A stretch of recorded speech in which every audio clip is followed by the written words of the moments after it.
বোনেরা, আমার মা ফাতেমার লাল হুসাইন ইবনে আলী রাদিয়াল্লাহু তাআলা আনহু নিজের কাফেলা নিয়ে সোনার মদিনাকে আলবেদা জানিয়ে নবীর কদমে সালাম জানিয়ে দিয়ে কাফেলা চলতে আরম্ভ হয়ে গেছে।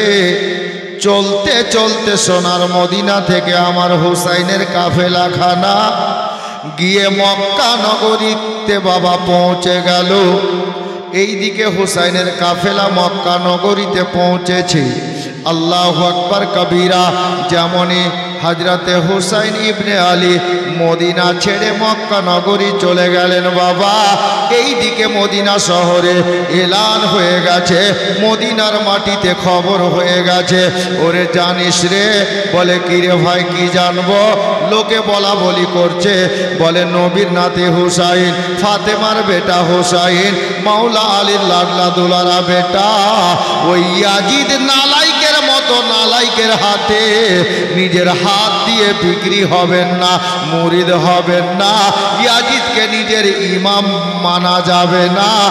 এই বলে নবীর নাতি হুসাইন আজকে সোনার মদিনা ছেড়ে মক্কা চলে গেছে। আর গোটা মদিনাতে এলান হয়ে গেছে যে আমার হুসাইন ইবনে আলী রাদিয়াল্লাহু তাআলা আনহু এ মদিনা ছেড়ে একটাই কারণে চলে গেছেন যে ইয়াজিদের হাতে হাত দেওয়া যাবে না। বাবারা, এদিকে আলোচনা হতে দেন, এদিকে লোকে গল্প করছে, করতে দেন। মদিনাতে একটু চলুন বাবা মক্কা নগরীতে। যারা বলে কবর জিয়ারত করা যাবে না, যারা কবর জিয়ারতকারীকে পূজারি বলে থাকে, এ বাবারা, ভাইরা, মা বোনেরা গো, আমি তাদের নিকটে বলতে চাই, নবীর নাতি হুসাইন কি করছেন দেখেন। মদিনা থেকে বেরিয়েছেন, নানার কবর জিয়ারত করে, মায়ের কবর জিয়ারত করে, দাদার কবর জিয়ারত করে, ছোট ভাইয়ের কবর জিয়ারত করেছেন, ছোট বোনের কবর জিয়ারত করেছেন, নবীর সাহাবীদের কবর জিয়ারত করেছেন। আল্লাহু আকবার কবীরা। এখন কাফেলা মক্কায় পৌঁছে গেছে। কাফেলা মক্কাতে পৌঁছে যাওয়ার পরে মক্কা নগরীতে এলান হয়ে গেল আমার নবীর নাতি হুসাইন মদিনা ছেড়ে মক্কাতে চলে এসছেন রে, চিরদিনের জন্য চলে আসলেন, আর মদিনাতে থাকার জন্য যাবেন না। কিন্তু বেরাদার, লোকজন যখন এসে আমার হুসাইনকে চতুর্দিক থেকে ঘিরে নিল, ওগো নবীর নাতি হুসাইন, নবী নাতি হুসাইনকে সালাম জানাচ্ছেন। আমার হুসাইন ইবনে আলী বাবা সালাম কবুল তো করলেন, বললেন ওরে মক্কার লোকেরা একটু দাঁড়িয়ে যাও রে।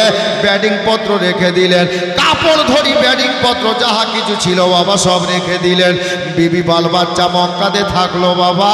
মক্কা নগরীতে আমার বিশ্বনবীর বংশধর যে জায়গাটাতে গো কাবা ঘর সংলগ্ন জায়গাগুলো আজও আছে, যেটাকে কোরাইশ বংশ বলা হয় রে বাবা। আজও আমার নবী পাকের জন্ম দিবসের জন্ম তারিখের জন্ম দিবস যে জায়গাতে হয়েছিল বাবা, ওই ঘরটা, ওই জায়গাটা আজও সহি সালামতে আছে। তবে এমনি মা আমেনার ঘর, কুড়ো ঘর, আপনার কুড়ে ঘর নয় গো, কোনো ভাঙা ফুটা ঘর এখন নেই রে বাবা। ওটাকে মক্কা সরকার ওকে লাইব্রেরি করে রেখেছে মক্কা শহরের। বাবারা, ভাইরা, মা বোনেরা গো, এবার শুনে যান কি হচ্ছে। তারপরে আমার হুসাইন নিজের বিবি বাল বাচ্চাকে নিজের বাপদাদার বাড়িতে রেখে দিয়ে কথাবার্তা পরে মক্কার লোকজনদেরকে বললেন, মক্কার লোকেরা তোমরা দাঁড়িয়ে যাও, তোমরা দাঁড়িয়ে যাও রে, আমি একটু আসতেছি। বিশ্বনবীর আম্মা জান, বিশ্বনবীর আব্বা জান যে ঘরের মধ্যে বসবাস করতেন, হযরতে আবু তালিবের বাড়ি যেখানে, আমার নবী পাকের বাড়িও সেখানে। কেতাব লেখক বলছেন, আমি নিজের চোখে দেখেও এসেছি রে বাবা। আমার বিশ্ব নবী সাল্লাল্লাহু তাআলা আলাইহি ওয়াসাল্লামের পিয়ারা নাতি হুসাইন ইবনে আলী রাদিয়াল্লাহু তাআলা আনহু ওখান থেকে বেরিয়ে গেলেন একটু সামনে দিকে, প্রায় কম বেশ 1 কিলোমিটার হয়ে যাবে। মেপে দেখিনি, আইডিয়াতে বলছি বাবা। কেতাবে পড়েছিলাম, ডাইরেক্ট দেখে এসছি, তবে মেপে তো দেখি নাই। আল্লাহ পাকের প্রিয় নবীর অর্ধাঙ্গিনী, আমাদের বিশ্ব নবীর আপনার কি বলে জীবন সঙ্গিনী, সারা জগতের মুমিন মুমিনাতের মা আম্মা জান হযরতে খাদিজাতুল কুবরা রাদিয়াল্লাহু তাআলা আনহার কবর শরীফ খানা মক্কা নগরীতে আছে। এ বেরাদার, আমার মা ফাতেমার জননী, হুসাইনের নিজের নানি হযরতে সাইয়্যেদা আম্মা জান খাদিজাতুল কুবরার কবর প্রায় 1 কিলোমিটার পার্থক্যে কবরস্থান রে বাবা। যে কবরস্থানের নাম কেতাবে লেখা আছে জান্নাতুল মালা, কেতাবেও লেখা আছে, চোখে দেখবেন যদি হাজিরি হয় আপনার মক্কাতে, কবরস্থানের গেটে কবরস্থানের নাম লেখা আছে জান্নাতুল মালা। ওই কবরস্থানে আমার হুসাইন এক পা দুপা করতে করতে বাবা পৌঁছে গেলেন। কেন গেলেন কবরস্থানে বাবা? মক্কার লোকজনের সঙ্গে গল্প পরে, আলাপ আলোচনা পরে, এই জন্যই ওখানে গেলেন রে বাবা। মদিনাতে রেখে আসলেন নানার কবর, আর মদিনাতে রেখে আসলেন আম্মা জানের কবর, আর মক্কাতে এসে পেয়ে গেলেন নিজের আপন নানির কবর, আপন মামার কবর। আল্লাহু আকবার কবীরা। আমার হুসাইন কবরের কাছে গেলেন, নানিকে সালাম জানালেন, মামাদেরকে সালাম জানালেন। কবরের মধ্যে যিনারা আরাম করছেন বাবা, আমার হুসাইন ইবনে আলী রাদিয়াল্লাহু তাআলা আনহু নানির কবর জিয়ারত করে নিলেন। সারা জগতের মানুষকে এটাই শিক্ষা দিয়ে দিলেন, রে দুনিয়া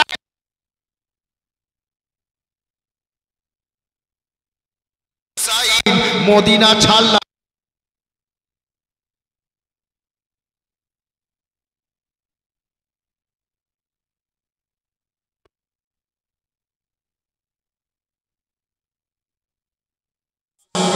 রাসূল, জোরে বলুন সুবহানাল্লাহ। আমার হুসাইন ইবনে আলী রাদিয়াল্লাহু তাআলা আনহু উনি জানিয়ে দিলেন, বুঝিয়ে দিলেন, এই জগতের লোকেরা, আমি আজকে কবর ওখান থেকে জিয়ারত করে আসলাম, আর এখানে এসে কবর জিয়ারত করলাম। আমার নবী কবর জিয়ারত করেছেন, আমি নবীর নাতি জিয়ারত করছি। কিয়ামতের সকাল পর্যন্ত নবীর মানে ওয়ালা জিয়ারত করবে। আহা বাবারা, ভাইরা, মা বোনেরা, হুসাইন ইবনে আলী নানি জানের কবর জিয়ারত করি এবার ফিরে আসলেন বাড়িতে। জীবন আরম্ভ হলো মাক্কি জিন্দেগি, চলাফেরা আরম্ভ। মক্কার লোকেরা বড় খুশি হলো। কেন খুশি হলো জানেন গো? মক্কার লোকেরা একে অপরের সঙ্গে বলা বলি করছে, ওগো মক্কাবাসীরা, আমাদের জন্য এটা বড় খুশির খবর গো। আমার নবী 53 বছর বয়সে আল্লাহর হুকুমে মক্কা ছেড়ে মদিনাতে গেছেন, উমরা এবং হজের জন্য মক্কাতে এসেছেন, কিন্তু থাকার জন্য আর আসেন না। কিন্তু বাবারা, মক্কাবাসীরা বলছে, আরে আমরা যেটা শুনতে পেলাম রে, আমার নবীর নাতি মদিনা ছেড়ে মক্কাতে এসেছেন থাকার জন্য। যাক, আমরা নবীকে তখন তো হারিয়েছি, এখন নবীর নাতিকে পেয়ে গেছি, আর কোনো ইমামের দরকার পড়বে না। বলবে কেন গো? আমার নবীর নাতিকে পেয়ে গেছি, আমরা ইমাম হুসাইনকে 5 ওয়াক্তের ইমাম বানাবো, জুমার ইমাম বানাবো, ঈদের ইমাম বানাবো। উনাকে ইমাম বানিয়ে আমরা উনার পিছনে ইক্তেদা করে 5 ওয়াক্তের নামাজ পড়ব। বড় খুশি মক্কাবাসীরা, বড় খুশি। যার অসুবিধা নেই, আমরা পেয়ে গেছি নবীর নাতিকে। বাবারা, ভাইরা, মা বোনেরা, আমার হুসাইনের জিন্দেগি আরম্ভ হয়ে গেছে। কিন্তু হুসাইন যে মদিনা ছেড়ে এসেছেন যে কারণটার কারণে, যে ইয়াজিদের হাতে হাতটা দেবেন না, এটা তো মক্কাবাসীরা জেনেছে বটে। তবে মক্কা আপনার কি বলে, মক্কাবাসীরা জেনেছে বটে, আর সাথে সাথে কাদসিয়া শহরের লোকেরাও জেনে গেছে, কুফার লোকেরাও জেনে গেছে, বুসরা দেশের শহরের লোকেরাও জেনে গেছে যে নবীর নাতি হুসাইন ইয়াজিদের হাতে হাত দেবে না বলে, ইয়াজিদকে নিজের ইমাম বলে মানবে না বলে ওই মদিনা ছেড়ে মক্কাতে চলে গেছে। এই খবর পৌঁছে গেছে কুফাতে। কুফাতে যে লোকটা গভর্নর ছিলেন বাবা, ওই লোকটার নাম কেতাবে লেখা আছে নওমান বিন বাশির। নাম মনে রাখিয়েন, ওই লোকটার নাম লেখা আছে নওমান বিন বাশির। আমি প্লেন জীবনী করছি, শুনেন বাবা। দুনিয়াবি কথা বলা অভ্যাস নেই, আজও বলবো না। জি বাবারা, ভাইয়েরা গো, মা বোনেরা গো, আমার নবীর নাতি হুসাইন মক্কাতে আছেন। কুফার লোকেরা আলোচনা করছেন, হারে এটা কাজ করলে কেমন হয়। বলে কি কাজ? বলে শুনেছি নবীর নাতি নাকি মদিনা ছেড়ে মক্কাতে চলে এসছেন, মদিনায় যাবেন না, তার কারণ কি রে? বলে কারণ হলো এটা যে ইয়াজিদের হাতে হাত দিয়ে মুরিদ হবেন না, ইয়াজিদকে ইমাম বানাবে না। আর সত্যি কথা, কেন একটা বেনামাজিকে ইমাম বানাবেন রে হুজুর? এটা ভালো করেছেন। তবে আপনার কুফাবাসীর লোকেরা পার্সোনাল একটা মিটিং ডেকে নিল বাবা, আর ওই মিটিংয়ে বসে একটা আলোচনা হলো। ওই সিদ্ধান্তে এটাই পাস হলো বাবা যে আমরা কুফাবাসীর লোক আমার হুসাইনকে একটা চিঠি লিখ, আমার নবীর নাতিকে একটা চিঠি লিখব রে। আর ওই চিঠি লিখে তিনাকে দাওয়াত করে আমরা এই কুফাতে ডেকে নেব। হুজুর যখন আমাদের নিকটে কুফাতে চলে আসবেন, হুজুরের হাতে হাত দিয়ে আমরা সবাই বয়াত হয়ে যাব, মুরিদ হয়ে যাব। আর হুজুরকে 5 ওয়াক্তের ইমামও বানাবো, জুমার ইমামও বানাবো। আমরা ঈদ আইন অর্থাৎ 2 ঈদের নামাজও আদায় করব। হুজুরকে আর কোথাও যেতে দেব না। ডাক ইমাম হুসাইনকে চিঠি করে মক্কা থেকে কুফাতে ডেকে নেয়া। এ বেরাদার, কুফা শহরের মেন লোকেরা, মাথা মতব্বর যারা ছিল বাবা, তারা একটা পরামর্শ করে চিঠি লিখে নিল। চিঠিতে লিখলো, আসসালামু আলাইকুম ইয়া ইবনে আলী, আমরা শুনেছি হুজুর আপনি নাকি মদিনা ছেড়ে মক্কাতে চলে এসছেন। ইয়াজিদকে হাত দেবেন না বলে, ইয়াজিদকে ইমাম বলে মানবেন না বলে হুজুর ভালোই করেছেন। তবে হুজুর গো, আপনি একটা কাজ করিয়েন হুজুর, আমাদের এখানে কুফা শহরে যে লোকটা ইমাম হিসাবে, গভর্নর হিসাবে আছে, লোকটা নিঃসন্দেহে ভালো মানুষ, লোকটা ভালো বটে, কিন্তু ওই লোকটার পিছনে আমরা 5 ওয়াক্তের নামাজ পড়ি না, জুমাতে যাই না, ঈদের নামাজেও যাই না। কেন যাই না হুজুর জানেন? চিঠিতে লিখছেন এই জন্য যাই না। লোকটা ভালো বটে, তবে ওই লোকটা আমাদের এই শহর কুফাতে ইয়াজিদের তরফ থেকে গভর্নর আছে, এই কারণে তার পিছনে আমরা একটা দায়িত্ব বেহাজাল ইমাম বলে আপনার কি বলে ইক্তেদা করি না। হুজুর গো, আপনার কাছে আমাদের বিশেষ অনুরোধ, এই চিঠিটা যখন আপনার কাছে পৌঁছে যাবে, আপনি দয়া করে ওই মক্কা থেকে কুফাতে চলে আসেন। আপনাকে দাওয়াত করছি হুজুর, আমরা কুফাবাসীর সবাই মিলে আপনার হাতে হাত দিয়ে মুরিদ হয়ে যাব, আর আপনি আমাদের ইমাম হয়ে কুফাতে থাকবেন। ইতি লিখে দিয়ে বাবা মেন মন্ডল সর্দার যারা মাথা মতব্বর ছিল, সিগনেচার করে দিয়ে কাশিদের হাত দ্বারায় চিঠি বাবা পাঠিয়ে দিলেন। আমি বলেছিলাম কাশিদ মানে পিয়ন, জি কাশিদ পিয়নকে বলে। কাশিদের হাত দ্বারায় চিঠি পাঠিয়ে দেওয়া হলো। চিঠিটা চলতে আরম্ভ, পিয়নের হাত দ্বারায় যাচ্ছে চিঠি মদিনাতে। আল্লাহ আল্লাহ, বাবারা, ভাইরা, মা বোনেরা, আমার হুসাইন ইবনে আলী রাদিয়াল্লাহু তাআলা আনহু মক্কা নগরীতে রোজার মাস চলছিল বাবা। সন্ধ্যাবেলাতে আমার হুসাইনের নিকটে চিঠিটা আসলো। সন্ধ্যাবেলাতে, রাতের বেলাতে।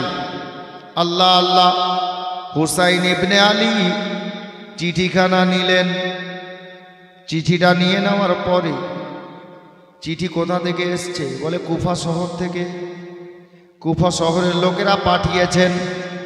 আমার হুসাইন চিন্তা করলেন, জানি না কি লেখা আছে, লোকের সামনে পড়া যাবে না, যার কারণে আমার হুসাইন ইবনে আলী নির্জন জায়গাতে মানে একটা ঘরের মধ্যে চলে গেলেন।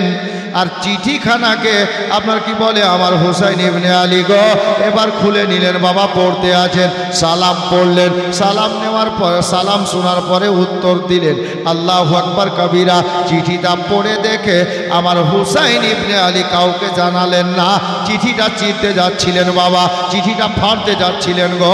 মা বোনেরা শোনেন গো, আমার মা ফাতেমার বেটা চিঠিটা ফাড়তে যাবেন, এহেন অবস্থাতে উনার ব্রেন বলছে না চিঠি ফাড়া যাবে না, চিঠি ফেড়ে ফেলা যাবে না। কেন রে মন? বলে এজন্য ফাড়া যাবে না, যদি এ চিঠিটা আজকে ফেড়ে দিই তাহলে ভবিষ্যতে কোনোদিন প্রয়োজন হতে পারে, তাহলে এ চিঠি ফেড়ে দিলে আমার প্রয়োজনটা মিটবে কি করে? আল্লাহু আকবার কবিরা। চিঠিটা আমার হুসাইন ইবনে আলী বাবা চিনলেন না, ফাড়লেন না। ওই চিঠিখানাকে আমার হুসাইনে পাক রাদিয়াল্লাহু তাআলা আনহু ঘরের মধ্যে একটা থলিতে করে একটা ব্যাগে করে বাবা লুকিয়ে ঘরের কোনায় রেখে দিলেন। অনেক লম্বা ঘটনা, আজকে রাতের পরে আর একটা রাত সময় আছে বাবা, কারবালাতে পৌঁছাতে হবে। আমার হুসাইন ইবনে আলী রাদিয়াল্লাহু তাআলা আনহুর নিকটে কুফাবাসীর লোকেরা মাত্র কয়েকটা দিনের মধ্যে আপনার কি বলে প্রায় আপনার 50খানা চিঠি চলে এলো মাত্র কয়েক দিনের মধ্যে। কখনো 4টা লোক মিলে পাঠিয়েছে, কখনো 5 জন মিলে পাঠিয়েছে, কখনো 2-3টা লোক মিলে পাঠিয়েছে। একেবারে চলতে লাগলো চিঠি বাবা। আমার হুসাইনের নিকটে চিঠি আসতে লাগলো, হুসাইন চিঠি পড়তে লাগলেন আর ওই ব্যাগের মধ্যে বাবা চিঠি ভরে দিতে লাগলেন। কিন্তু বাবারা দেখা গেল কি জানেন, অল্প দিনের মধ্যে আমার হুসাইন ইবনে আলীর নিকটে কমবেশ 1 থেকে 150 খানা চিঠি চলে এলো। 1 থেকে 150 খানা চিঠি আমার হুসাইন পাকের নিকটে চলে এসছে। হুসাইন ইবনে আলী চিন্তা করলেন আল্লাহ কি করলে কি করা যায়।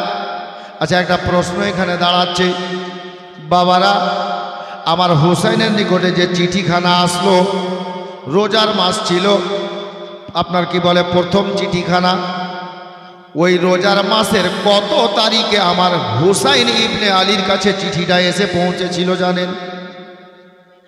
বাবারা ভাইয়েরা মা বোনেরা গো, আজকে তোতা পাখির মতো জীবনী শুনেন খালি। আমার হুসাইন পাকের নিকটে আপনার কি বলে যে চিঠিখানা এসেছে, ওই চিঠিখানা রোজার মাসের 10 তারিখে রাতের বেলাতে মানে 10 রমজানে 10 রোজাতে বাবা হুসাইন পাকের হস্ত মোবারকে পড়েছে। অল্প দিনের মধ্যে প্রায় 150 খানা চিঠি আমার হুসাইনের নিকটে পৌঁছেছে। কিন্তু শেষ চিঠি যেটা এসেছে, ওই শেষ চিঠিতে কুফার লোকেরা কি লিখে পাঠিয়েছে জানেন?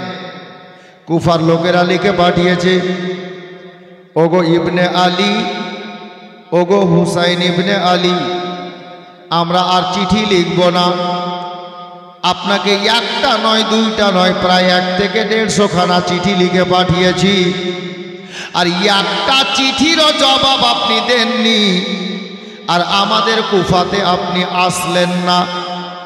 কিন্তু নবীর নাতি গো, আমরা এটা শেষ চিঠি লিখছি, এরপরে আর কোনো চিঠি আপনাকে আমরা লিখব না। আসেন তবুও ভালো, না আসেন তবুও ভালো। স্পষ্ট লিখে দিলেন। চিঠিতে লেখা হলো কি? চিঠিতে লেখা হলো, ওগো নবীর নাতি হুসাইন, আমরা আগেই বলেছিলাম যে আমাদের এই কুফা শহরে যে লোকটা গভর্নর হয়ে ইমাম হয়ে আছেন, লোকটা ভালো মানুষ বটে, তবে ইয়েজিদের তরফ থেকে গভর্নর আছে, লোকটার নাম হলো নওমান বিন বাশির, জিনাকে ইশারা করা হয়েছে একজন নবীর সাহাবী। আল্লাহ বেশি জানেন, আল্লাহ পাকের প্রিয় নবীর সাহাবীর দিকে ইশারা করা হয়েছে, আল্লাহ পাক ভালো জানেন বাবা। কিন্তু বেরাদার, আবার কুফাবাসীর লোকেরা এবার লিখছে, হুজুর গো আপনি যদি না আসেন, ওই লোকটা ইয়েজিদের তরফ থেকে গভর্নর ইমাম হয়ে আছে, আমরা ঈদের নামাজ জুমার নামাজ ওর পিছনে জামাত সহকারে পড়ি না, আর আপনি যদি না আসেন আমরা যাব না। কাল হাসরের ময়দানে আল্লাহ তাবারাক ওয়া তাআলা পরওয়ারদিগারে আলম আল্লাহকে কায়নাত আমাদেরকে যদি জিজ্ঞাসা করে, এ কুফাবাসীর লোকেরা, তোমরা জুমার নামাজ জামাতে কেন পড়োনি, ঈদের নামাজের জামাতে কেন যাওনি? তাহলে আমরা বলবো, আল্লাহ গো, আমরা ভালো ইমাম পাইনি বলে জুমার জামাতে যাইনি, ভালো ইমাম পাইনি বলে ঈদের জামাতে যাইনি। তো আল্লাহ আমাদেরকে ফিরিয়ে যদি জিজ্ঞাসা করে, এই কুফাবাসীর লোকেরা বলো তো, তোমরা কি ইমাম খোঁজ করেছিলে না ইমাম তোমাদের বাড়ি চলে আসবে? আমরা তখন বলবো, আল্লাহ যদি জিজ্ঞাসা করেন আল্লাহ, তাহলে আমরা কুফাবাসীর লোক বলবো, আল্লাহ গো, আমরা ভালো ইমাম খোঁজ করেছি, ভালো ইমাম পেয়েছি, দাওয়াতও করেছি আল্লাহ, কিন্তু ওই দাওয়াতে আমাদের ইমাম আসেন নাই। আমরা স্পষ্ট কথাই বলে দেব, আল্লাহ গো, আপনার নবীর নাতি হুসাইনকে একটা নয় দুইটা নয় 150খানা চিঠি লিখে পাঠিয়েছিলাম, আমাদের ডাকে উনি সাড়া দেননি, ইমাম উনি হয়ে আসেননি বলে আমরা ইমাম পাইনি বলে জামাতে যাইনি। ওগো হুজুর, নবীর নাতি হুসাইনে পাক যদি আল্লাহ আমাদেরকে জিজ্ঞাসা করে হাসরের ময়দানে, তাহলে আমরা কুফাবাসীর লোক আল্লাহর নিকটে, আল্লাহর সামনে দাঁড়িয়ে, আমার নবীর সামনে দাঁড়িয়ে, আমার আল্লাহ পাককে আমরা এক কথাই এটা উত্তর দেব। ইতি চিঠিতে লিখে পাঠিয়ে দিলেন, সিগনেচার সই করে দিয়ে চিঠি চলে গেল কুফাতে, মক্কাতে, আমার হোসেনের নিকটে। বেরাদার বাবারা ভাইয়েরা, ইকো কমান, আমার ইমাম হুসাইন, আরো কমান, দরুদ শরীফ পড়ুন, আল্লাহুম্মা সাল্লি আলা, কমান, ইকো কমান, ভলিউম দেন, মোহাম্মদ ওয়ালা আলে সাইয়্যিদিনা ওয়ালা আলে সাইয়্যিদিনা মাওলানা মুহাম্মদ সাল্লাল্লাহু তাআলা আলাইহি ওয়াসাল্লাম। বেরাদার বাবারা ভাইরা, বলতেছিলাম গো, আমার নবী নাতি হুসাইন রাদিয়াল্লাহু তাআলা আনহুর নিকটে ওই চিঠিখানা এসে যখন পৌঁছে গেল, বাবা আমার হুসাইন ইবনে আলী চিঠিটা পড়ে দেখার পরে ডাক দিয়ে বললেন, এ বেটা জাইনাল আবেদিন, আর দেরি করা যাবে না, বেটা আলী আকবর শোনো রে, এ বেটা কাসিম শোনো বাবা। আল্লাহ আল্লাহ, কি হলো আব্বাজান, কি হলো গো চাচাজান? বলে, বেটা রে, আর মক্কাতে থাকা যাবে না, ব্যাটিং পত্র গুছিয়ে নে বেটা, আমরা মক্কা থেকে সফর আরম্ভ করব কুফাতে। হ্যালো, যতটা দেওয়া যাবে দেন, ঠিক? ইকোটা এরকমই রাখেন, ইকো আর দেওয়া দরকার নেই, আর ব্যাসও এরকমই রাখেন। মাইক ভালো আছে আপনার, ইকো থাকলে কম বুঝতে পারা যায়, যার কারণে বললাম, আপনি মাইন্ড করবেন না, মাইক ভালো আছে আলহামদুলিল্লাহ। বেরাদার, আমার হুসাইন ইবনে আলী বলে দিলেন, বেটারে, আমরা মক্কাতে আর থাকবো না, চলে যাব কুফা শহরে। কুফা যাবেন আব্বা? বলে, হ্যাঁ বেটা, কুফা বেরোতে হবে। মক্কা নগরীতে এলান হয়ে গেল, মক্কা নগরীতে খবর হয়ে গেল যে আমার নবী নাতি হুসাইন আর মক্কাতে থাকবে না, উনি নিজের ব্যাটিং পত্র গুছিয়ে পরিবার সহ চলে যাবেন মক্কা ছেড়ে কুফাতে। বাবা, এদিকে ব্যাটিং পত্র গুছাতে আরম্ভ হলো, আর এদিকে মক্কার লোকেরা, আমার নবী পাকের কিছু বয়স্ক সাহাবী মক্কাতে তখনও বেঁচে ছিলেন। বাবা, আমার হুসাইন ব্যাটিং পত্র গুছিয়ে কমপ্লিট করেছেন, আর সামনে এসে হুজুরের সামনে লোক দাঁড়িয়ে গেল, হুজুর দাঁড়ান, হুজুর দাঁড়ান, কোথায় যাবেন? কি হলো বাবা? হ্যাঁ, রেখে দাও, আলহামদুলিল্লাহ। আমার হুসাইনকে বলছেন, কোথায় যাবেন হুজুর? বলে, দেখো আমি আর মক্কাতে থাকবো না, আমাকে যেতে হবে কুফাতে। বলে, হুজুর আমরাও তাই শুনলাম, সত্যি আপনি কুফাতে যাচ্ছেন? বলে, হ্যাঁ। মক্কার লোকেরা সামনে এসে ভিড় জমিয়ে দাঁড়িয়ে বলছে, হুজুর না, মক্কা আপনাকে আমরা কেউ যেতে দেব না। কেন যেতে দেবেন না? বলে এজন্য যেতে দেব না। ওই মক্কার লোকেরা ভালো না হুজুর, ওই কুফার লোকেরা ভালো না হুজুর। ওই কুফা শহরের লোকেরা সকালে একটা কথা বলবে আর ওই কথাটাকে আবার চেঞ্জ করে বিকালে আর একটা কথা বলবে। এরা লোককে ধোঁকা দিতে বড় ওস্তাদ আছে, লোককে ধোঁকা খুব দিতে পারে, তাই নাকি রে? বলে হ্যাঁ। বলে দেখ ওরা ধোঁকা দেখ আর যা দেখ আমাকে যেতে হবে। আমার হোসেন বললেন না যেতে হবে, তারা বলল না হুজুর যেতে দেওয়া যাবে না। বলে কেন রে?